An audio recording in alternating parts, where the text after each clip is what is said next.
Welcome to CBSE words. इस video में हम ग्रेड 8 साइंस का 4th चैप्टर, इसका नाम है electricity, magnetic and heating effects, ये डिस्कस करेंगे। अब जो लोग मेरी वीडियो को पहली बार देख रहे हैं उनको मैं बताना चाहता हूँ कि मैं चैप्टर्स को बिल्कुल लाइन बाय लाइन डिटेल में एक्सप्लेन करूँगा। जो एक्टिविटीज़ है उसको प्रैक्टिकली करके दिखाऊँगा ताकि बेटर अंडरस्टैंडिंग आपकी डेवलप हो सके। और इससे पहले के चैप्टर्स की वीडियो अगर आपने नहीं देखी तो description as well as comment section में आपको प्लेलिस्ट का लिंक मिल जाएगा, वहाँ से देख सकते हो। प्रोब एंड पॉन्डर, छानबीन करो और सोचो। If we don't have an electric lamp while making an electric circuit with an electric cell, is there any other way through which we can find out if current is flowing in the circuit? तो आपने circuit बनाया होगा और वहाँ पर आपने ये check किया होगा कि करंट फ्लो हो रहा है कि नहीं। उस चेक करने के लिए आपको लैंप कनेक्ट करना पड़ता है। अगर लैंप जल रहा है तो इसका मतलब करंट फ्लो हो रहा है, अगर लैंप नहीं जल रहा है इसका मतलब करंट फ्लो नहीं हो रहा है। तो क्वेश्चन ये है कि अगर हमारे पास इलेक्ट्रिक लैंप नहीं है तो क्या दूसरा कोई तरीका है जिससे हम ये पता कर सकें कि करंट फ्लो हो रहा है कि नहीं। Is it possible to make temporary magnets, क्या हम टेम्परेरी मैग्नेट्स बना सकते हैं जो हमेशा के लिए नहीं बल्कि कुछ टाइम के लिए मैग्नेट की तरह बिहेव करें, क्या ऐसा बना सकते हैं। How can these be made, अगर बना सकते हैं तो कैसे बनेगा ये। We can generate heat by burning fossil fuels और वुड, तो फॉसिल फ्यूल्स हो गया, वुड हो गया, इसको बर्न करके हीट हम जनरेट कर सकते हैं। But how is heat generated in various electrical appliances, अब जो अलग अलग इलेक्ट्रिकल अप्लायंसेस हो गए, जैसे हीटर हो गया, इलेक्ट्रिक आयरन हो गया, प्रेस जिसको हम कहते हैं, कपड़ा प्रेस करते हैं ना, तो वहां पर हीट कैसे जनरेट होती है, वहां तो कोई चीज बर्न नहीं कर रहे होते। How do we know if a cell or a battery is dead, कोई सेल या बैटरी डेड कर गया है, ये हम कैसे पता करेंगे। Can all cells and batteries be recharge, क्या सारे ही जो सेल्स हैं या बैटरीज है उसको हम रिचार्ज कर सकते हैं। शेयर योर क्वेश्चन, तो ऐसे क्वेश्चन अगर आपके माइंड में और भी आ रहे हैं इससे रिलेटेड तो वो आप यहाँ लिख सकते हो। तो ये वो क्वेश्चन है जिसके आंसर इस चैप्टर के अंदर हम फाइंड आउट करेंगे। ये क्वेश्चन आपके अंदर क्यूरियोसिटी डेवलप करने के लिए दिए हैं। तो इन क्वेश्चंस को देखने के बाद आपके अंदर क्यूरियोसिटी डेवलप हुई होगी कि यार ये कैसे होता है, कि इसके बारे में पता लगाएं कि इन क्वेश्चंस का आंसर क्या है। तो आप चैप्टर पढ़ोगे तो आपका इंटरेस्ट रहेगा। It was a day of science exhibition and the school was buzzing with energy, तो स्कूल के अंदर साइंस एग्जीबिशन था और पूरा स्कूल बिल्कुल एनर्जी से भरा हुआ था। Mohini and Akash along with their friends went from one exhibit to another, अब मोहिनी और आकाश अपने फ्रेंड्स के साथ एक एग्जिबिट से दूसरे एग्जिबिट में जा रहे थे, यानी अलग अलग चीज़ों का डिमॉन्स्ट्रेशन चल रहा था। आपके स्कूल में भी हुआ होगा साइंस एग्जीबिशन, तो आपने देखा होगा कि अलग अलग जगह पर अलग अलग स्टूडेंट कोई चीज़ डिमॉन्स्ट्रेट कर रहे होते हैं, तो वो लोग इधर से उधर जा रहे थे, चीज़ों को देख रहे थे। Eagerly exploring different models, asking questions and taking notes. One simple model really fascinated them, एक सिंपल सा मॉडल था जिसने उन्हें अट्रैक्ट किया। It was a working model of a lifting electromagnet which was displayed by their senior Sumana, तो ये जो model था वो एक लिफ्टिंग इलेक्ट्रोमैग्नेट का था, यानी इलेक्ट्रोमैग्नेट का यूज़ करके चीज़ों को लिफ्ट किया जा रहा था। अभी इलेक्ट्रोमैग्नेट क्या है आगे आएगा। तो इनकी सीनियर सुमना इसको डिस्प्ले कर रही थी। In it instead of a hook like a typical crane, तो क्रेन के अंदर क्या होता है आपने देखा होगा, ऐसे हुक लगा होता है, तो चीज़ें सी हुक में फंसा दी जाती है, क्रेन उसको उठा ले जाती है। तो यहाँ पर हुक नहीं लगा था, बल्कि क्या था, there was an iron nail wrapped around a wire, एक आयरन नेल थी, लोहे की कील थी, उसके चारों तरफ वायर लपेटा गया था, which was connected to a battery, जिसको बैटरी से कनेक्ट किया गया था। When Sumana close the circuit the nail picked up the iron paper clips like a magnet, तो जैसे ही सर्किट को क्लोज किया गया, जो आयरन नेल थी, लोहे की जो कील थी, उसने आयरन की बनी हुई पेपर क्लिप को पिक कर लिया, जैसा कि मैग्नेट पिक करता है, अट्रैक्ट कर लेता है ना, उस तरीके से किया। When she opened the circuit, जब सर्किट को ओपन किया, द क्लिप्स फेल ऑफ, तो क्लिप गिर गई। Mohini and Akash were surprise, अब ये देख के मोहिनी और आकाश सरप्राइज हो गए, करी यार ये क्या हो गया। They remembered learning earlier in the chapter exploring magnets curiosity, grade 6 के अंदर आपने पढ़ा होगा, तो उन्होंने भी याद किया that the magnetic materials were attracted by magnet, तो उन्होंने ग्रेड 6 में पढ़ा था कि जो मैग्नेटिक मटेरियल्स हैं वो मैग्नेट से अट्रैक्ट होते हैं। And the iron was a magnetic material, तो आयरन क्लिप्स आयरन की बनी है और आयरन मैग्नेटिक मटेरियल होता है। अब आयरन पेपर क्लिप अट्रैक्ट हो रही है, इसका मतलब वहाँ पर कोई मैग्नेट है। But in Sumana's model there were no magnet, only an electric circuit, लेकिन सुमना के मॉडल के अंदर कोई भी मैग्नेट नहीं था, सिर्फ इलेक्ट्रिक सर्किट थी। आयरन नेल है भाई, लोहा तो मैग्नेट होता नहीं है, उसके चारों तरफ वायर लपेटा गया था, वो भी मैग्नेट नहीं है, बैटरी लगी है, वो भी मैग्नेट नहीं है, लेकिन ये मैग्नेट की तरह आयरन नेल बिहेव क्यों कर रही है। They were so excited that they wanted to try it out themselves, वो इतने एक्साइटेड थे कि वो खुद से ट्राई करना चाह रहे थे कि यार ये कैसे हो रहा है, चलो करके देखते हैं। तो वहां पर मैग्नेट नहीं था लेकिन इलेक्ट्रिक सर्किट बना हुआ था। तो एक दिमाग में बत्ती जली होगी आपके भी कि यार इसका मतलब इलेक्ट्रिसिटी और मैग्नेटिज्म का कुछ आपस में लेना देना है, तभी ऐसा हो रहा है। क्योंकि मैग्नेट तो यूज़ नहीं कर रहे हैं लेकिन इलेक्ट्रिसिटी का यूज़ कर रहे हैं हम, इलेक्ट्रिक सर्किट पूरा बनाया हमने, बैटरी वगैरह यूज़ की है, तो इसी को चलिए जानते हैं। 4.1 does an electric current have a magnetic effect? क्या इलेक्ट्रिक करंट का मैग्नेटिक इफेक्ट भी होता है? Activity 4.1 let us investigate. Collect a magnetic compass, an electric cell, a cell holder, 2 drawing pins, a safety pin, 2 nails, 2 pieces of connecting wires, 1 longer and 1 shorter, and 2 small pieces of cardboard। तो इतनी सारी चीजें इकट्ठी कर लेनी है। Using 2 drawing pins, a safety pin and a cardboard piece, make a switch as you made it earlier in the chapter electricity circuits and their components in Curiosity grade 6। तो drawing pin, safety pin और cardboard piece का use करके एक switch आपको बनाना है। देख सकते हो ये स्विच आपको दिया है। कार्डबोर्ड में एक ड्राइंग पिन यहाँ इंसर्ट कर दो, एक इधर इंसर्ट कर दो, सेफ्टी पिन ऐसे इधर से कनेक्ट कर लो। अब ये जो सेफ्टी पिन है जब इसको टच करेगी तो सर्किट कंप्लीट हो जाएगा, तो स्विच ऑन हो गई। अभी देखो ये सेफ्टी पिन इसको टच नहीं कर रही ना, दूर है, तो अभी ये सर्किट ओपन है, करंट फ्लो नहीं करेगा। तो इस तरह से स्विच आप बना सकते हो। मैं ये चीज़ आपको करके दिखाऊंगा। मेरे पास प्रॉपर स्विच है तो ये सब बनाने की ज़रूरत है नहीं। अगर नहीं है तो इस तरह से अरेंजमेंट किया जा सकता है, ये बताया जा रहा है। तो यहाँ पर प्रॉपर मैं इसकी जगह पर स्विच का यूज़ करूँगा, क्योंकि यहाँ पर हम जिस चीज़ का डिमॉन्स्ट्रेशन कर रहे हैं वो इंपॉर्टेंट है। स्विच वाला पार्ट तो आपने ग्रेड 6 के अंदर सीखा ही है कैसे बनाई जाती है। Place a cell in the cell holder, fix 2 nails to a piece of cardboard as shown in figure 4.1a। अब 2 नेल आपको कार्डबोर्ड पे फिक्स कर लेनी है। दूसरा कार्डबोर्ड आपको यहाँ लेना है। यहाँ एक कील लगा दी, इधर एक कील लगा दी। Fix the middle portion of the longer wire stretch between the nail such that it slightly above the surface of the cardboard. अब जो लंबा वाला वायर आपने लिया है उसका बीच वाला जो पोर्शन है, यानी ये देखो ये वायर है पूरा यहाँ से यहाँ तक, तो इसका मिडिल वाला जो पोर्शन है उसको हमने एक साइड ऐसे यहाँ फिक्स कर दिया इस वाली नेल से, दूसरा साइड इधर वाली नेल से फिक्स कर दिया इस तरह से कि कार्डबोर्ड से थोड़ा ऊपर रहे। तो ये जो नेल हमने यहाँ पर और यहाँ पर लगाई है वो इसीलिए लगाई है ताकि वायर थोड़ा सा कार्डबोर्ड से ऊपर रहे। इस वायर के नीचे अभी हम कुछ रखेंगे। क्या रखेंगे? मैग्नेटिक कंपास रखेंगे, तो इसीलिए हमने ये कील लगाई है। तो मेन पर्पज़ हमारा क्या है कि वायर थोड़ा सा कार्डबोर्ड से ऊपर रहे, या जहाँ पर भी हम एक्टिविटी कर रहे हैं तो थोड़ा सा ऊपर रहे, ताकि उसके नीचे हम मैग्नेटिक कंपास रख सकें।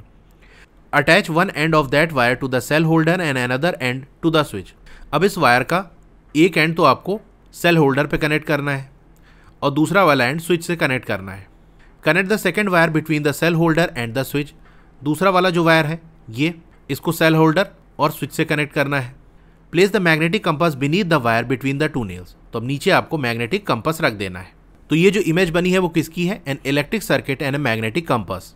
While watching the compass needle move the switch to the on position to allow electric current to flow through the wires, what do you observe? अब कंपास के नीडल को आप देखना, स्विच को ऑन पोजीशन में ले आओ ताकि इलेक्ट्रिक करंट फ्लो हो सके वायर्स में। क्या ऑब्जर्व होगा? तो चलिए इस एक्टिविटी को मैं आपको करके दिखाता हूँ। इस सेल होल्डर के अंदर हमने सेल फिट कर दिया है। एक वायर देखो इधर जा रहा है, इसको हम स्विच से कनेक्ट करेंगे, और ये वाला वायर थोड़ा सा लंबा है जो यहाँ पर 2 नेल से होते हुए इधर स्विच से कनेक्ट होगा। अच्छा, ये नेल्स हमने इसलिए लगाई है ताकि इससे हम वायर को कनेक्ट करें तो वायर थोड़ा सा ऊपर रहे। नेल की जगह कोई नॉन कंडक्टिंग सब्सटेंस भी आप ले सकते हो, वुड वगैरह भी ले सकते हो। मेन पर्पस हमारा यहाँ पर यही है कि वायर थोड़ा सा सरफेस से ऊपर रहे, क्योंकि इसके नीचे हम कंपास को रखेंगे। तो चलिए ये जो लॉन्ग वाला वायर है इसको ऐसे थोड़ा सा रोल करके हम, तो ये देखो यहाँ पर हमने इसको रोल करके फिक्स कर लिया, टेप लगा दिया ताकि ये सेट रहे। इसी तरह इधर साइड भी हम इसको फिक्स कर लेंगे। तो देखो ये इस तरीके से हमने सेट कर दिया है। अब जैसे कि यहाँ देख सकते हो थोड़ा सा गैप है, और अब हम इसको स्विच से कनेक्ट कर लेते हैं। मेरे पास ये देखो प्रॉपर स्विच है तो मैं इसी से कनेक्ट कर लेता हूँ। अगर आपके पास स्विच अवेलेबल नहीं है तो सेफ्टी पिन और ड्राइंग पिन्स का यूज़ करके आप स्विच बना सकते हो। तो चलिए इसको हम पहले कनेक्ट कर लेते हैं। तो ये हमारा कनेक्शन हो गया है। अब मैं यहाँ पर इसके नीचे कंपास को रखता हूँ। पहले ये रुक जाए, थोड़ा स्टेबल हो जाए। अब इस कंपास के निडल पे आप ध्यान रखना। अब मैं स्विच ऑन करने वाला हूँ। डिफ्लेक्शन देखने को आपको मिला, यानी इसने डायरेक्शन चेंज किया कि नहीं। अब मैं फिर से ऑफ कर देता हूँ तो धीरे धीरे ये अपनी ओरिजिनल पोजीशन पे वापस चला जाएगा। अब मैं स्विच को फिर से ऑन करूँगा। इस बार फिर से ऑब्जर्व करना, फिर से डिफ्लेक्शन हुआ कि नहीं। फिर से ऑफ किया मैंने, ये फिर से डिफ्लेक्शन हुआ।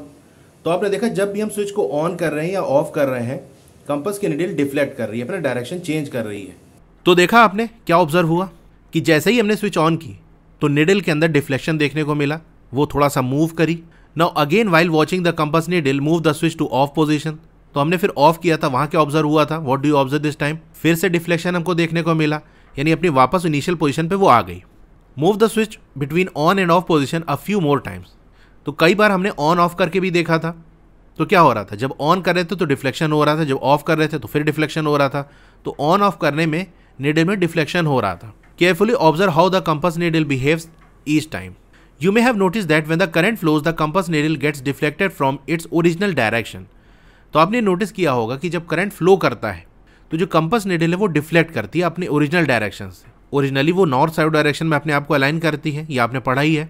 लेकिन उसके करीब में जब कोई करंट फ्लो हो रहा होता है तो वो नीडल डिफ्लेक्ट करती है, अपना डायरेक्शन चेंज करती है। When the current stops, the needle returns to its original direction. जब करंट रुक जाता है तो अपने ओरिजिनल डायरेक्शन में ये वापस आ जाती है। As we have learned earlier in the chapter exploring magnets and curiosity grade 6, the compass needle is a tiny magnet which deflects when a magnet is brought near it, and this magnetic effect can act through any non-magnetic material kept in between. तो grade 6 में आपने ये पढ़ा है कि जो compass needle है वो एक छोटा सा मैग्नेट होता है, और इस कंपास के करीब अगर हम कोई मैग्नेट ले जाते हैं तो कंपास निडल क्या करती है, डिफ्लेक्ट करती है। और इसका जो मैग्नेटिक इफेक्ट है वो किसी नॉन मैग्नेटिक मटेरियल के थ्रू भी एक्ट करेगा, यानी उसके बीच में अगर कोई नॉन मैग्नेटिक मटेरियल भी हम रख दें तो भी मैग्नेटिक इफेक्ट जनरेट हो जाएगा। अगर हम कंपास के करीब एक मैग्नेट ले जाएं तो देख सकते हो इसकी निडल में डिफ्लेक्शन हो रहा है। अगर मैग्नेट और कंपास के बीच में कोई नॉन मैग्नेटिक मटेरियल भी हम रख दें, जैसे ये वुड, ये नॉन मैग्नेटिक मटेरियल है, इसके बीच में हमने इसको रख दिया। अब फिर से इसके करीब हम मैग्नेट को ले आते हैं, देखो अगेन ये डिफ्लेक्शन हो रहा है। इसका मतलब ये कि अगर दो मैग्नेट के बीच में या मैग्नेट और मैग्नेटिक मटेरियल के बीच में कोई नॉन मैग्नेटिक मटेरियल भी आ जाए तो भी मैग्नेटिक इफेक्ट हमको देखने को मिलेगा। But why does the compass needle deflect when the current flows through the wire?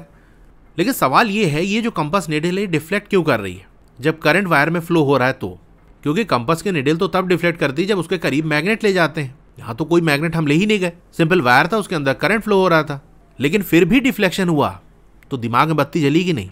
यानी कंपास के करीब अगर हम मैग्नेट ले जाते हैं तो उसकी नीडल डिफ्लेक्ट करती है, यानी अगर कोई मैग्नेट इसके करीब आएगा तो डिफ्लेक्शन होगा। या हम कह सकते हैं अगर डिफ्लेक्शन होगा इसका मतलब कोई मैग्नेट करीब में है, तो हम यहाँ से क्या कह सकते हैं कि उस वायर में जो करंट फ्लो हो रहा था उसने मैग्नेटिक इफेक्ट भी जनरेट किया, इसीलिए जो कंपास की नीडल थी वो डिफ्लेक्ट हुई। The deflection indicates that the current carrying wire has a magnetic effect on the compass needle. तो डिफ्लेक्शन ये इंडिकेट कर रहा है कि वो जो करंट कैरिंग वायर है, वो वायर जिसके अंदर करंट फ्लो हो रहा है, उसका मैग्नेटिक इफेक्ट भी है कंपास नीडल पे। When the current stops, the magnetic effect disappears and the compass needle returns to its original direction. और जब ऑफ कर रहे थे तो वापस से नीडल अपने ओरिजिनल डायरेक्शन में आ जा रही थी। इसका मतलब ऑफ करने पे करंट फ्लो होना जब बंद होगा तो मैग्नेटिक इफेक्ट डिसअपियर हो जाएगा। The region around the magnet और a current carrying wire where its magnetic effect can be felt, such as by the deflection of compass needle, is said to have a magnetic field. अब देखो magnet हो गया या फिर यही हमारा current carrying conductor हो गया, ये भी मैग्नेट की तरह बिहेव कर रहा है, तो इनकी अपनी एक रेंज होती है। जैसे मैंने यहाँ पर मैग्नेट रख दिया, अब कोई ऑब्जेक्ट इसके करीब में हम रखेंगे मैग्नेटिक मटेरियल, तभी यहाँ पर अट्रैक्शन होगा। बहुत दूर अगर रख दोगे थोड़ी ना होगा। एक रेंज होती है, जब उसके अंदर आप ले आओगे तभी अट्रैक्शन देखने को मिलेगा। तो वो पूरा रीजन जहाँ पर मैग्नेट अपना इफेक्ट शो करता है, यानी उसका मैग्नेटिज्म हमको देखने को मिलता है, वो कहलाती है उसकी मैग्नेटिक फील्ड। अभी ये फील्ड कैसे बनती है, फील्ड लाइन, वो आगे हम देखेंगे। बस समझ लो जैसे ये रीजन है, इसके बाहर अगर आपने कोई मैग्नेटिक मटेरियल रखा तो कोई अट्रैक्शन नहीं होगा, लेकिन जैसे ही आप यहाँ ले आकर रखोगे, जैसे ही इस रेंज के अंदर आएगा तुरंत अट्रैक्शन हो जाएगा। तो उसका एक एरिया होता है, एक रेंज होती है जिसके अंदर ये इफेक्ट देखने को मिलता है। तो जैसे नॉर्मल मैग्नेट का एक रेंज होता है, उसकी एक फील्ड होती है, उसी के अंदर वो अट्रैक्शन देखने को मिलता है या मैग्नेटिक इफेक्ट देखने को मिलता है, उसी तरह से ये जो करंट कैरिंग कंडक्टर है ये भी मैग्नेटिक इफेक्ट शो कर रहा है, तो इसकी भी एक रेंज होती है। उस रेंज के अंदर होगा तभी हमको उसका इफेक्ट देखने को मिलेगा। हमने जो एक्टिविटी की थी उसके अंदर वायर काफ़ी करीब था कि नहीं कंपास के, वो इसीलिए करीब रखा था ताकि उसकी रेंज में रहे। बहुत दूर रख देंगे तो इफेक्ट नहीं देखने को मिलेगा।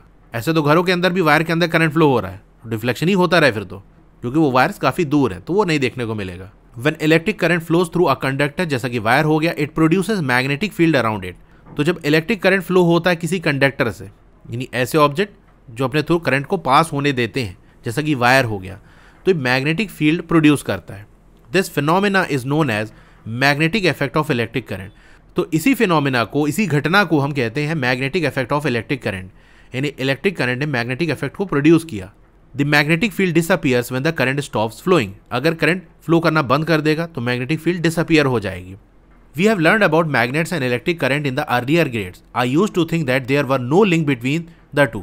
अब ये कह रही कि अर्लियर ग्रेड्स के अंदर हमने मैग्नेट्स और इलेक्ट्रिक करंट के बारे में पढ़ा है, लेकिन मुझे ये लगता था, मैं ये सोचती थी कि इसके बीच में कोई लिंक नहीं है। भाई इलेक्ट्रिक करंट अलग चीज़ है, मैग्नेट अलग चीज़ है।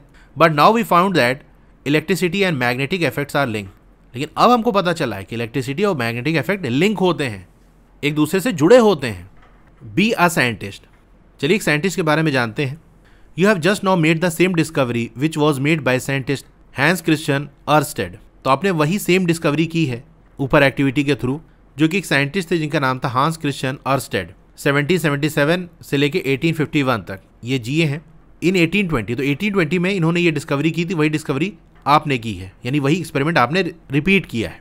That is the discovery that electricity and magnetism are linked. तो क्या डिस्कवरी इन्होंने की थी? इन्होंने ये डिस्कवर किया कि जो इलेक्ट्रिसिटी है और मैग्नेटिज्म है ये लिंक्ड है, जुड़े हैं। He was a professor at the university in Denmark. It is said that once while giving a demonstration, he noted that whenever an electric circuit was closed or open, the needle of the magnetic compass lying nearby deflects. तो एक demonstration वो करके दिखा रहे थे, तो उसी time उन्होंने ये नोटिस किया कि जब इलेक्ट्रिक सर्किट को हम क्लोज कर रहे हैं या ओपन कर रहे हैं, तो पास में रखा हुआ मैग्नेटिक कंपास में डिफ्लेक्शन हमको देखने को मिल रहा है। तो उन्होंने इसकी इन्वेस्टिगेशन की, and when he was certain that N electric current Indeed produce a magnetic field, he published his finding. तो जब उनको पक्का हो गया कि हाँ electric current magnetic field produce करता है, तो जो उन्होंने फाइंड आउट किया था उसको पब्लिश किया। पहले के टाइम में या अभी भी ऐसा होता है, रिसर्च पेपर पब्लिश किए जाते हैं। मान लो कोई नई चीज़ आपने डिस्कवर की, कोई नई चीज़ आपने पता की, तो उसको पब्लिश किया जाता है। उसका पूरा एक रिसर्च पेपर लिख के पब्लिश करते हैं कि हाँ मैंने ये चीज़ डिस्कवर की। तो उन्होंने भी ऐसे ही किया जब कन्फर्म हो गया। इसकी वजह से और भी जो साइंटिस्ट थे उन्होंने रिपीट किया इस एक्सपेरिमेंट को, ताकि चेक कर सकें कि उनको भी सेम रिजल्ट मिलता है कि नहीं। तो उनको भी सेम रिजल्ट मिला। And further investigating the connection between electricity and magnetism. और उसके अलावा और भी इन्वेस्टिगेशन की गई कि इलेक्ट्रिसिटी और मैग्नेटिज्म में क्या कनेक्शन है, इसके बारे में जाना जाए। The magnetic effect of electric current has many practical application such as in devices like electromagnets, electric bells, motors, fans, loud speakers and more. तो ये जो मैग्नेटिक इफेक्ट है इलेक्ट्रिक करंट का, उसकी बहुत सारी प्रैक्टिकल एप्लीकेशन है, यानी इसको हम यूज़ करते हैं। जैसे एक डिवाइस है इलेक्ट्रोमैग्नेट्स कहते हैं, जिसको हम आगे हम पढ़ेंगे।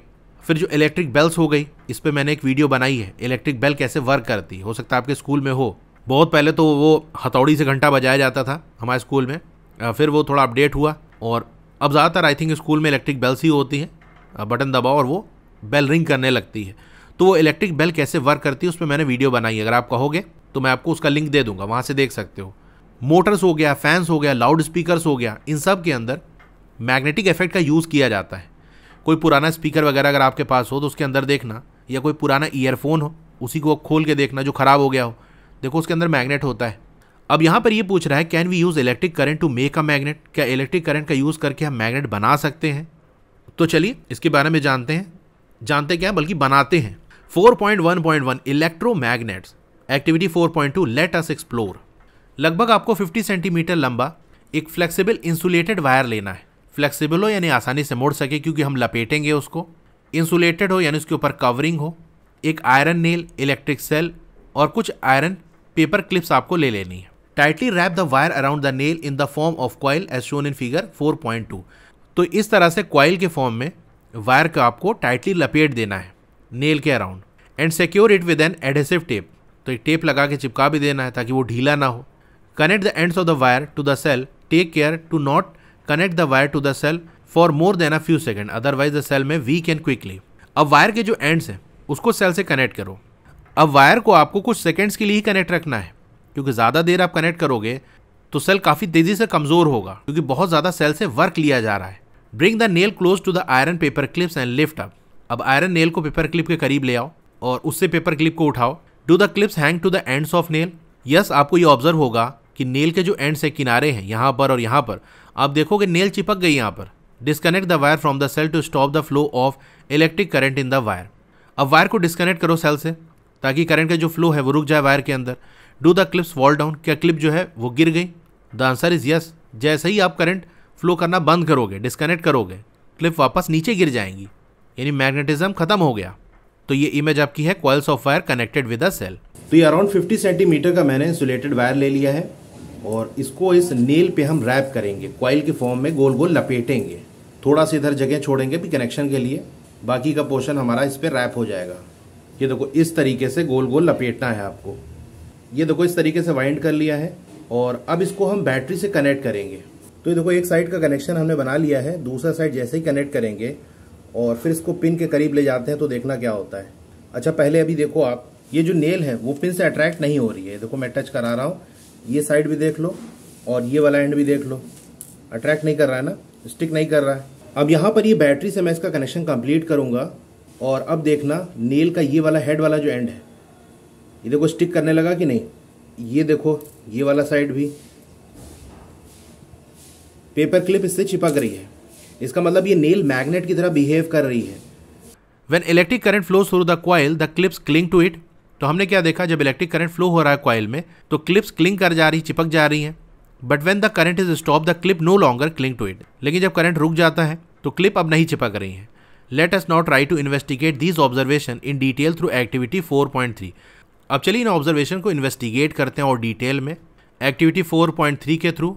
Activity 4.3 let us experiment. चलिए एक्सपेरिमेंट करते हैं। Take around 100 cm flexible insulated wire, a piece of charred paper, an iron nail, an electric cell, 2 magnetic compasses and few iron या steel paper clips.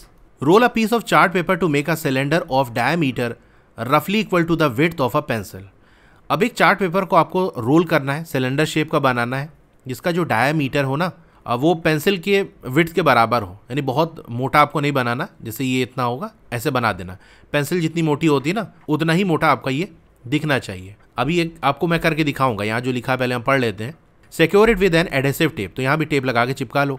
Tightly wind around 50 turns of the insulated wire on the cylinder to form a cylindrical coil as shown in figure 4.3a। Secure the wire with an adhesive tape, तो यहाँ जैसे आपको figure 4.3 में दिया है ए में, a coil of insulated wire, wire को ऐसे लपेटा गया है, यानी आपने ये चार्ट पेपर को रोल करके सिलेंडर बनाया था। अब इसी के चारों तरफ ऐसे हम वायर को लपेटते जाएंगे, लगभग 50 टर्न्स, 50 राउंड ऐसे घुमा घुमा के इसको हम लपेटेंगे। Place the compasses near the 2 ends of the cylindrical coil. अब सिलेंड्रिकल कॉइल के दोनों एंड्स पे, यानी दोनों किनारे पे आपको कंपासेस रख देने हैं। इधर किनारे पे एक कंपास रख दिया, दूसरे किनारे पे एक कंपास रख दिया। अब क्या करना है, connect the 2 ends of the coil with the terminals of the cell as shown in figure 4.3c and observe the magnetic compasses. अब दोनों एंड को आपको सेल से कनेक्ट कर देना है और मैग्नेटिक कंपासेस को ऑब्जर्व करो। Do you find any deflection in the needles of the compasses? क्या डिफ्लेक्शन आपको देखने को मिला कंपासेस के अंदर? तो चलिए इसको करके देखते हैं। तो ये मैंने 100 सेंटीमीटर यानी 1 मीटर का एक वायर ले लिया है और ये देखो चार्ट पेपर को रोल करके मैंने सिलेंडर जैसा बना लिया है। अब इस वायर को मैं इसी के ऊपर रैप करूंगा, लपेटूंगा। तो ऐसे एक राउंड लगाया, इस तरह करते करते 50 राउंड्स लपेटना है। तो यहाँ पर अराउंड 50 टर्न्स मैंने देखो इस वायर को वाइंड कर दिया है इस पेपर सिलेंडर के ऊपर। सिलेंड्रिकल कॉइल के दोनों एंड्स के करीब मैंने कंपास रख दिया है। अब इसको बैटरी से कनेक्ट करते हैं। अब दोनों कंपास के नीडल को देखना, जब मैं सर्किट कंप्लीट करूंगा तो यहां पर क्या होता है। अभी देखो ये 0 पे पॉइंट कर रहा है। डिफ्लेक्शन आपको देखने को मिला कि नहीं? थोड़ा सा ये डिफ्लेक्ट हुआ है और जैसे ही मैं डिस्कनेक्ट करूंगा वापस से ये 0 पे चला जाएगा। तो आपने देखा कि हमको डिफ्लेक्शन देखने को मिला। यहाँ इमेज भी आपको बनी है कि स्टार्टिंग में देखो ये इस तरफ पॉइंट कर रहा था, ये वाला इधर पॉइंट कर रहा था। जैसे ही हमने इसको बैटरी से कनेक्ट किया तो अब ये इसका डायरेक्शन इधर की तरफ हो गया। डिफ्लेक्शन हमको देखने को मिला। Disconnect the wire from the cell. अब सेल से वायर को डिस्कनेक्ट कर दो। Do the needles of the compasses come back to their original positions. तो यस, डिस्कनेक्ट करने पे जो नीडल है वो वापस अपनी ओरिजिनल पोजीशन पे आ गई। Insert N iron nail in the paper cylinder, जैसे कि आपको फिगर 4.3d में दिया है। तो डी वाले में देखो एक आयरन नेल को इसी पेपर का जो सिलेंडर बनाया था हमने उसी के अंदर डाल देंगे। तो सिलेंडर बेसिकली हमने इसीलिए बनाया था ताकि अंदर जगह हो और वहां नेल जा सके। And repeat the steps. Is there any difference in the deflection of the compass needle? अब इस पेपर सिलेंडर के अंदर नेल को हम इंसर्ट कर देते हैं और फिर वही सारी चीज करेंगे। देखें इस बार क्या ऑब्जर्व होता है। तो ये मैं सर्किट को कंप्लीट कर रहा हूं और इस बार देखो काफी ज्यादा डिफ्लेक्शन हुआ कि नहीं, यानी अब ये जो है वो और पावरफुल इलेक्ट्रोमैग्नेट बन चुका है, तभी ज्यादा डिफ्लेक्शन देखने को मिल रहा है। डिस्कनेक्ट कर देता हूं, ये फिर से अपनी ओरिजिनल 0 वाली पोजीशन पे चला जाएगा। तो यस, हमको देखने को मिला इस बार भी डिफ्लेक्शन हुआ। Place some iron paper clips near the 2 ends of the nail. Are the clips attracted to the ends of the nail?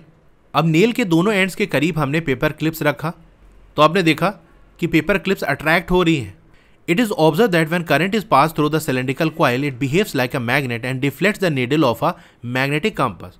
तो हमें क्या ऑब्जर्व हुआ कि जब करंट पास होता है सिलेंड्रिकल कॉइल से तो वो मैग्नेट की तरह बिहेव करता है और मैग्नेटिक कंपास की जो निडल है उसको डिफ्लेक्ट करता है। When an iron nail is inserted in the core of the coil, then the coil becomes a stronger magnet and the deflection of the magnetic compass needle is much more. और हमने क्या देखा कि जब iron nail को insert कर रहे थे कॉइल के कोर में, यानी वही सिलेंडर के अंदर हम इंसर्ट कर रहे थे ना, तो वो रीजन उसका कोर कहलाता है। तो वहाँ जब आयरन नेल हम इंसर्ट कर रहे थे तो वो और ज़्यादा स्ट्रॉन्गर मैग्नेट बन जा रहा है, और इस बार जो डिफ्लेक्शन है मैग्नेटिक कंपास के अंदर वो ज़्यादा है। बेसिकली जितना पावरफुल मैग्नेट होगा उतना ही ज़्यादा डिफ्लेक्शन हमको देखने को मिलेगा।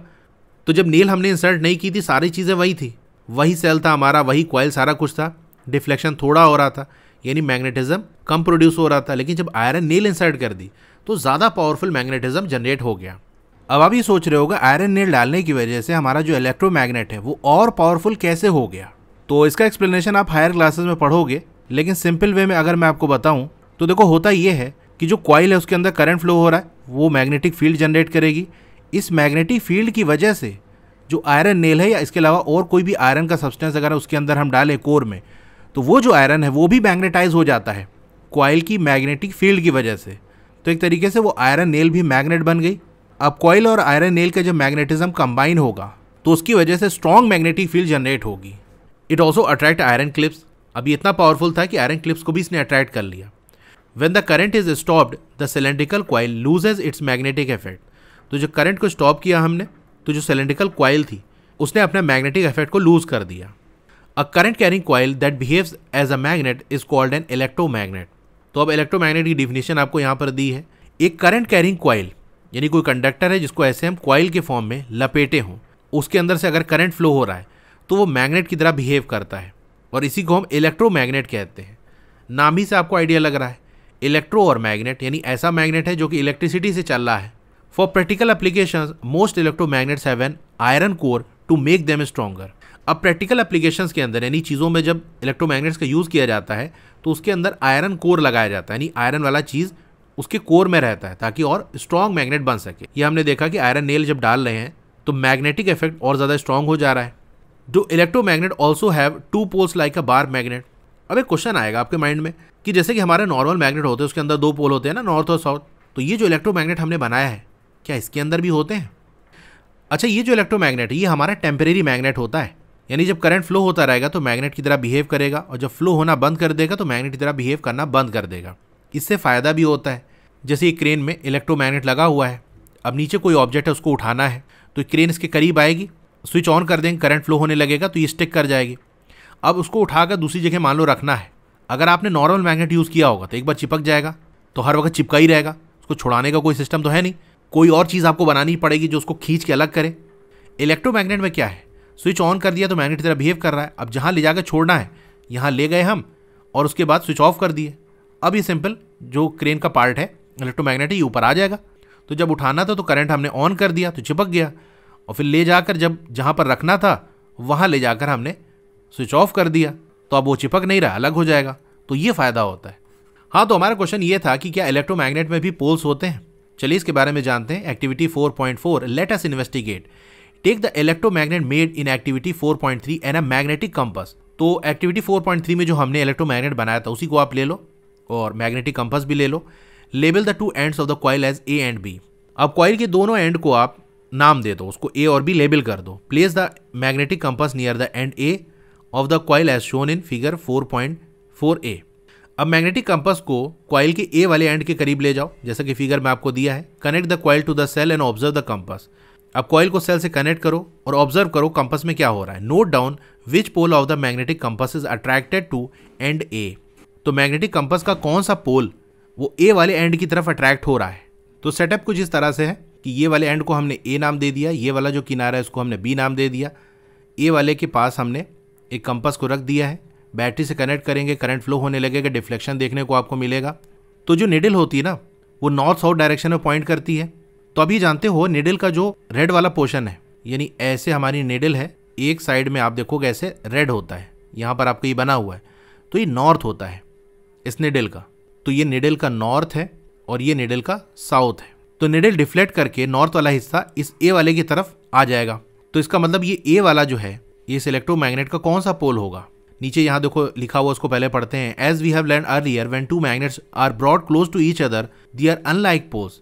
जो अनलाइक पोल्स होते हैं जैसे नॉर्थ और साउथ हो गया, attract each other, So if north pole of magnetic compass is attracted towards end A of the electromagnet, then end A is south pole. अब यहाँ पर कंपास का जो नॉर्थ है वो ए की तरफ जा रहा है, इसका मतलब ये ए वाला जो साइड है ये साउथ पोल होगा। तभी इस कंपास के निडल का जो नॉर्थ है वो ए की तरफ भाग रहा है, ए के करीब जा रहा है, क्योंकि जो अनलाइक पोल होते हैं नॉर्थ और साउथ ये अट्रैक्ट करते हैं, इसीलिए इधर भाग रहा है ये। तो ए हमारा पता चल गया साउथ है।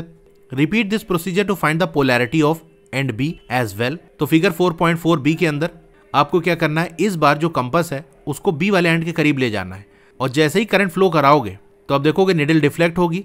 इस बार ये वाला जो हिस्सा है रेड वाला, तो ये नॉर्थ है, ये वाला साउथ है। साउथ वाला एंड ये इस बी वाले के करीब भाग रहा है, इसका मतलब ये बी वाला जो साइड है वो कौन सा पोल होगा, नॉर्थ होगा।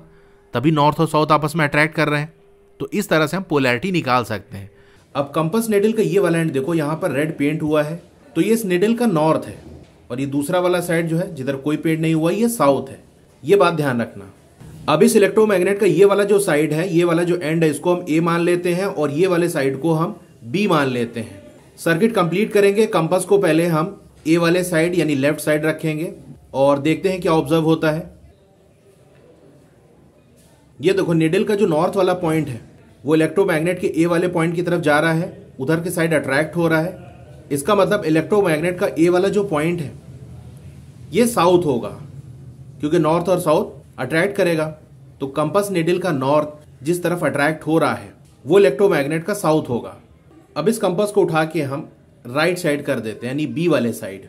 चलिए सर्किट कंप्लीट करते हैं। और इस बार देखो जो रेड वाला पार्ट है कंपास निडल का यानी नॉर्थ वाला वो दूर भाग रहा है, साउथ वाला हमारे इलेक्ट्रोमैग्नेट के करीब आ रहा है। इसका मतलब इलेक्ट्रोमैग्नेट का बी वाला जो एंड है, राइट साइड वाला जो पार्ट है वो नॉर्थ होगा, तभी नॉर्थ और साउथ अट्रैक्ट कर रहे हैं। तो यस, इलेक्ट्रोमैग्नेट में भी नॉर्थ और साउथ पोल्स होते हैं। उसको कैसे फाइंड आउट करेंगे वो हमने देख लिया। Did you find that the polarity of end B is opposite to polarity of end A? क्या आपको ये पता चला कि जो पोलैरिटी है एंड बी की, पोलैरिटी मतलब वो नॉर्थ है कि साउथ, वो अपोजिट होगा पोलैरिटी ऑफ ए के? ऑब्वियसली ए की पोलैरिटी साउथ है, बी की नॉर्थ है। ऐसा थोड़ी ना होगी दोनों साइड साउथ साउथ हो गया या दोनों साइड नॉर्थ नॉर्थ है। हमने टेस्ट करके देख लिया। We learn in the grade 6 that a magnet has 2 poles just like magnet and electromagnet has also 2 poles. तो ग्रेड 6 में हमने पढ़ा है कि मैग्नेट में 2 पोल्स होते हैं। तो जैसे नॉर्मल मैग्नेट होते हैं उसी तरह से इलेक्ट्रोमैग्नेट में भी 2 पोल्स होते हैं, north and south. Think like a scientist. Repeat activity 4.3 with. अब 4.3 वाली एक्टिविटी को आपको रिपीट करना है 2 तरीके से। पहले वाले में आपको ये करना है 2 and 4 cells with the same coil. वही कॉइल जो आपने बनाया था पूरा वही लेना है, बस नंबर ऑफ सेल्स को चेंज करना है। एक बार 2 सेल्स का यूज़ करके देखो क्या ऑब्जर्व होता है, फिर 4 सेल्स की आप बैटरी बनाओ और देखो क्या ऑब्जर्व होता है। दूसरा आपको ये करना है 2 cells but different number of turns of the coil. और एक बार ये करो कि सेल आप 2 ही लो, नंबर ऑफ सेल ना चेंज करो, number of turns of coil इसको चेंज कर दो। जैसे पहले 50 टर्न्स लिए थे ना, अब 25 टर्न ले लो या 100 टर्न्स ले लो, तो आपको क्या ऑब्जर्व होगा। अब ये चीज़ मैं आपको अभी करके नहीं दिखा रहा हूँ क्योंकि मैंने वादा किया था कि आज वीडियो अपलोड हो जाएगी और काफ़ी लेट हो चुका है, इसलिए मैं इसका प्रैक्टिकल करके नहीं दिखा रहा हूँ। लेकिन अगर आप कहोगे तो एक सेपरेट वीडियो के थ्रू मैं इसको भी प्रैक्टिकली करके आपको दिखा दूंगा। यहाँ पर मैं आपको एक्सप्लेन कर देता हूँ कि बेसिकली होगा क्या। A single cell provides only a small amount of current so the magnetic field is weak. अब देखो सिंपल सी बात है, करंट फ्लो होने की वजह से ही तो मैग्नेटिक फील्ड जनरेट हुई। अगर करंट कम होगा तो मैग्नेटिक फील्ड वीक होगी, कमज़ोर होगी। करंट अगर ज़्यादा होगा तो मैग्नेटिक फील्ड स्ट्रांग हो जाएगी। जब करंट नहीं था तो मैग्नेटिक फील्ड नहीं थी, कंपास निडल में डिफ्लेक्शन ही नहीं हो रहा था। ये तो करंट की वजह से डिफ्लेक्शन हुआ, इसका मतलब करंट कम तो मैग्नेटिक फील्ड वीक होगी, डिफ्लेक्शन भी कम होगा। वहीं अगर करंट के अमाउंट हमारा ज़्यादा होगा तो मैग्नेटिक फील्ड उतनी ही स्ट्रांग होगी, कंपास निडल में उतना ही ज़्यादा डिफ्लेक्शन देखने को मिलेगा। ये बात समझ में आ रही कि नहीं? तो एक सेल का अगर हम यूज़ करेंगे तो हमको कम करंट मिलेगा। As a result the deflection of compass needle is less, जिसकी वजह से कंपास निडल का जो डिफ्लेक्शन है वो भी कम होगा। And the coil can only attract a few clips, और जो कॉइल है वो कुछ ही क्लिप्स को अट्रैक्ट कर पाएगी, ज़्यादा पावरफुल मैग्नेटिज्म हमको देखने को नहीं मिल रहा है। A battery with more cells gives a large current as compare to that with a single cell. अब जो बैटरी होती है, बैटरी में क्या होता है, एक से ज़्यादा सेल्स का यूज़ किया जाता है, तो जितने ज़्यादा सेल होंगे बैटरी के अंदर उतना ही ज़्यादा हमको करंट मिलेगा। तो सिंगल सेल के कंपैरिजन में हमको ज़्यादा करंट मिल रहा है। This creates a stronger magnetic field, so the deflection of the compass needle is more. तो मैग्नेटिक फील्ड स्ट्रॉन्ग होगी तो कंपास निडल का डिफ्लेक्शन भी ज़्यादा होगा और जो कॉइल्स हैं वो ज़्यादा क्लिप्स को अट्रैक्ट कर पाएंगी। तो यहाँ से आप बताओ फर्स्ट वाले केस में 2 सेल और 4 सेल किस केस में मैग्नेटिक फील्ड ज़्यादा स्ट्रॉन्ग होगी? ऑब्वियस सी बात है, 2 सेल वाले अरेंजमेंट में मैग्नेटिक फील्ड वीक होगी एज कम्पेयर टू 4 सेल्स, और इसी के साथ साथ कंपास नीडल का जो डिफ्लेक्शन है वो भी कम होगा। वहीं 4 सेल्स वाले अरेंजमेंट में क्योंकि नंबर ऑफ सेल्स ज़्यादा है, करंट का अमाउंट ज़्यादा होगा, करंट ज़्यादा होने की वजह से मैग्नेटिक फील्ड उतनी ही ज़्यादा स्ट्रॉन्ग होगी। मैग्नेटिक फील्ड स्ट्रॉन्ग होगी तो कंपास नीडल में डिफ्लेक्शन भी ज़्यादा देखने को मिलेगा और जो पेपर क्लिप्स हैं वो ज़्यादा अट्रैक्ट होंगी। The increase in the number of turns of the coil also makes the coil a stronger magnet. Second वाले केस में हमसे क्या कहा था, वही 2 ही सेल आप लो लेकिन different number of turns of coil आपको लेना है। तो अगर number of turns of coil हम इंक्रीज कर देंगे, जैसे मान लो एक केस में हमने 50 टर्न्स लिए और एक में 25 ही टर्न्स का हमने कॉइल बनाई, एक में और ज़्यादा हमने टर्न ले लिए 100 टर्न्स की कॉइल बनाई, तो ये 50 टर्न वाली कॉइल है। इस कॉइल में 25 टर्न्स हमने लिए हैं, 25 बार हमने ऐसे लपेटा है वायर को और इसके अंदर 100। तो जिस कॉइल में नंबर ऑफ टर्न्स ज़्यादा होंगे वो उतना ही ज़्यादा स्ट्रॉन्ग मैग्नेट होगा। अच्छा, ऐसा होता क्यों है? देखो, एक जो टर्न है, एक जो पूरा घुमाव है वो एक मैग्नेट की तरह वर्क करता है। जितने टर्न्स होंगे उन सब की जो मैग्नेटिक फील्ड है वो ऐड अप हो जाएगी। तो जितने ज़्यादा टर्न उतने ही ज़्यादा मैग्नेटिक फील्ड ऐड हो रही है, यानी मैग्नेटिक फील्ड ज़्यादा होगी, स्ट्रॉन्ग होगी, इसीलिए वो मैग्नेट स्ट्रॉन्गर बनेगा। Also repeat activity 4.4 bye changing the direction of the current. अब 4.4 वाली एक्टिविटी जहाँ पर हमने नॉर्थ और साउथ चेक किया था, ये ऊपर, इसको आप रिपीट करो लेकिन इस बार करंट के डायरेक्शन को आपको चेंज कर देना है। अभी देखो हमने क्या किया है, अगर आपको यहाँ दिखाई पड़ रहा नहीं तो अपनी बुक में देख सकते हो, ये वाला जो साइड है ये निगेटिव है और ये वाला जो टर्मिनल है ये पॉजिटिव है। तो इस वाले अरेंजमेंट में निगेटिव वाला साइड ए से कनेक्ट है, इसी तरह पॉजिटिव वाला बी से कनेक्ट है। तो ए वाला हमारा साउथ है और बी वाला हमारा नॉर्थ है। अगर हम पॉजिटिव निगेटिव को इंटरचेंज कर दें, चलिए मैं आपको करके दिखाता हूँ। अब चलो करंट के डायरेक्शन को हम चेंज करते हैं। अभी हमने ये निगेटिव वाला टर्मिनल इधर से कनेक्ट किया था, यानी नेल का जो पॉइंट वाला एंड है वो निगेटिव टर्मिनल से कनेक्ट था और हेड वाला जो पार्ट है वो पॉजिटिव टर्मिनल से कनेक्ट था। अब इसको रिवर्स कर देते हैं, उलट देते हैं। अब ये हेड वाला पार्ट हम निगेटिव से कनेक्ट कर देंगे और ये पॉइंट वाला एंड पॉजिटिव से कनेक्ट कर देते हैं। तो इस सर्किट हम कंप्लीट करते हैं। देख सकते हो इस बार निडल का जो साउथ है वो ए की तरफ अट्रैक्ट कर रहा है। इसी तरह से कंपास को हम इधर ले जाते हैं। अब निडल का जो नॉर्थ वाला पॉइंट है वो बी की तरफ अट्रैक्ट हो रहा है। तो यहां से क्या बात समझ में आई? देखो, हमारा इलेक्ट्रोमैग्नेट बिल्कुल वैसा ही था, हमने नेल को बिल्कुल चेंज नहीं किया, सिर्फ करंट के डायरेक्शन को हमने चेंज कर दिया, कनेक्शन चेंज करके। पहले जो एंड निगेटिव से कनेक्ट था उसको पॉजिटिव से कनेक्ट कर दिया, इसी तरह जो पहले पॉजिटिव से कनेक्ट था अब उसको हमने निगेटिव से कनेक्ट कर दिया। तो इस इलेक्ट्रोमैग्नेट की जो पोलैरिटी है वो चेंज हो गई। जो पहले नॉर्थ और साउथ था वो रिवर्स हो गया है, जो पहले नॉर्थ था वो साउथ हो गया, जो पहले साउथ था वो नॉर्थ हो गया है। ठीक है, तो आपने देखा कि हमने करंट के डायरेक्शन को चेंज कर दिया। बेसिकली जो करंट है वो positive to negative terminal flow करता है। अभी यहाँ जो अरेंजमेंट बना है उसमें करंट ऐसे फ्लो कर रहा है, इस पॉजिटिव टर्मिनल से जाके और ये ऐसे घूम के कॉइल में और ये निगेटिव टर्मिनल की तरफ आ जाएगा। जब हमने पॉजिटिव और निगेटिव को चेंज किया तो करंट का डायरेक्शन भी चेंज हो जाएगा कि नहीं? भाई सिंपल सी बात है, अगर इस वाले साइड को आप पॉजिटिव बना लोगे, इसको निगेटिव बना लोगे तो करंट अब ऐसे फ्लो होगा। तो वहाँ हमने क्या ऑब्जर्व किया था कि नॉर्थ और साउथ रिवर्स हो गया था, ए वाला नॉर्थ बन गया था और बी वाला साउथ बन गया था। अब आप कहोगे सर आगे क्या बताने वाले हो, मुझे मालूम है, हम बहुत स्मार्ट हैं। यहाँ जो दिया हुआ है उसके अंदर हम देख रहे हैं कि ये निगेटिव वाला टर्मिनल है, तो निगेटिव वाले साइड में हमको साउथ मिला और ये जो पॉजिटिव वाला है इधर साइड हमको नॉर्थ मिला। कहने का मतलब ये है कि ए वाला जो पॉइंट है ये हमको साउथ मिला था और बी वाला जो साइड है वो हमको नॉर्थ मिला था यहाँ पर। और इस केस में हमने बैटरी का कनेक्शन कैसे किया है, इधर साइड वाला निगेटिव है और इधर वाला पॉजिटिव है। तो यहाँ से हम ये समझ गए कि भाई निगेटिव वाले साइड हमको साउथ मिल रहा है और पॉजिटिव वाले साइड हमको नॉर्थ मिल रहा है। जब हम करंट के डायरेक्शन को रिवर्स कर रहे हैं, यानी हम पॉजिटिव इधर कर दें और निगेटिव इधर कर दें, तो पोल्स हमारे चेंज हो जा रहे हैं। अब इधर नॉर्थ हो गया और इधर साउथ हो गया। तो यहाँ भी हम कह सकते हैं कि नॉर्थ जो है वो पॉजिटिव वाले साइड हमको मिलेगा और साउथ हमको निगेटिव वाले साइड मिलेगा। अगर आपने ये पूरी कहानी मन में बना ली है तो भैया आप गलत हो। ऐसे आगे आगे भागा नहीं जाता साइंस में, एक एक चीज़ों को टेस्ट किया जाता है। तो ये जो पूरी कहानी आप बनाए हो वो गलत है, ये आप कंक्लूड ना कर लेना। कौन सा नॉर्थ होगा कौन सा साउथ होगा ये करंट के डायरेक्शन पे डिपेंड करता है। उसके लिए राइट हैंड थंब रूल है जो कि क्लास 10th में आप पढ़ोगे। सिंपल आप यहाँ से आइडिया नहीं लगा सकते कि निगेटिव वाला साइड साउथ है और पॉजिटिव वाला नॉर्थ है। हमने निगेटिव और पॉजिटिव को जब चेंज किया तो नॉर्थ और साउथ भी चेंज हो गया। तो करंट के डायरेक्शन पे डिपेंड करता है। ये जो आपने कॉइल बनाई है इसको आपने लपेटा है तो कैसे लपेटा है, ऐसे ऐसे लपेटा है या उल्टे डायरेक्शन में लपेटा है। तो वाइंडिंग पे भी डिपेंड करता है। खैर उस पर अभी इतना ना जाओ। सिंपल सी चीज़ आपको यहाँ यही याद रखनी है कि अगर हम करंट के डायरेक्शन को चेंज करेंगे तो इलेक्ट्रोमैग्नेट का नॉर्थ और साउथ भी चेंज हो जाएगा, यानी उसकी पोलैरिटी चेंज हो जाएगी। कौन सा नॉर्थ है कौन सा साउथ है अभी आपको कंपास से ही चेक करना है, जो कि हमने चेक किया था। ठीक है, ये इतनी बात हो गई।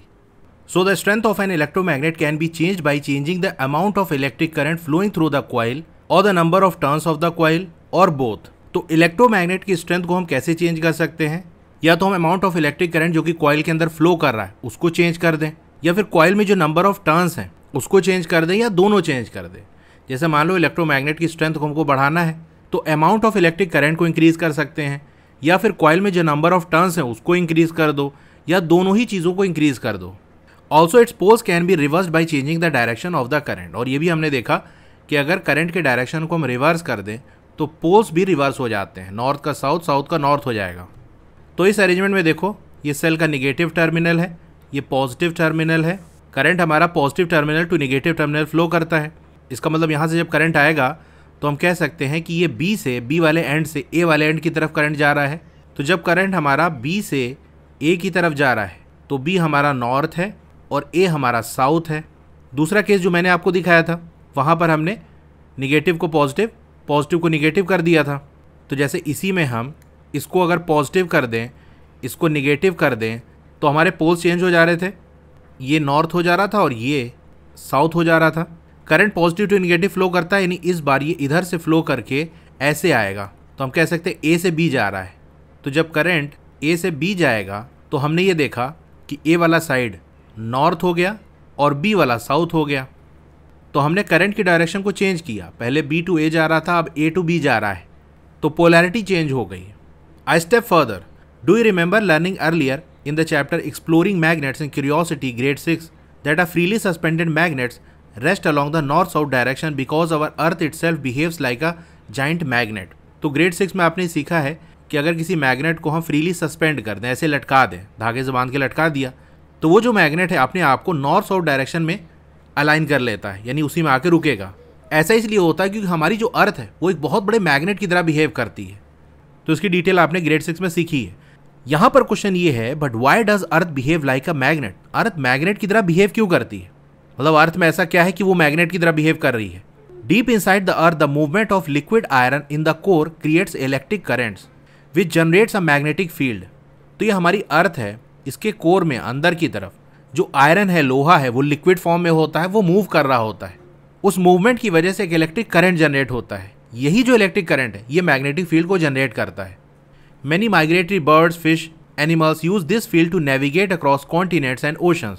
क्या कभी आपने सोचा ये जो बर्ड्स हैं, फिशेस हो गई या बहुत से एनिमल्स हैं, वो कैसे नेविगेट करते हैं? जैसे माइग्रेटरी बर्ड हो गई, बहुत दूर दूर कॉन्टिनेंट्स को पार करते हुए निकल जाती हैं। फिशेस हैं, वो बहुत दूर दूर निकल जाती हैं, तो उनको डायरेक्शन का आइडिया कैसे होता है? इसी अर्थ की जो मैग्नेटिक फील्ड है उसी से डायरेक्शन का आइडिया लगा लेते हैं। जैसे कंपास का यूज़ करके हम डायरेक्शन पता कर सकते हैं ना, किधर नॉर्थ है किधर साउथ है, तो वो लोग भी इसी तरह से कर लेते हैं अर्थ की मैग्नेटिक फील्ड का यूज़ करके। The Earth magnetic field also act as a shield that is blocking harmful particles from space and helps protect life on Earth. इसके अलावा अर्थ की जो मैग्नेटिक फील्ड है वो एक शील्ड की तरह भी वर्क करती है। स्पेस में जो हार्मफुल पार्टिकल्स हैं उसको करीब आने नहीं देती, क्योंकि मैग्नेट अट्रैक्ट भी करता है, रिपेल भी करता है, ये आप जानते हो।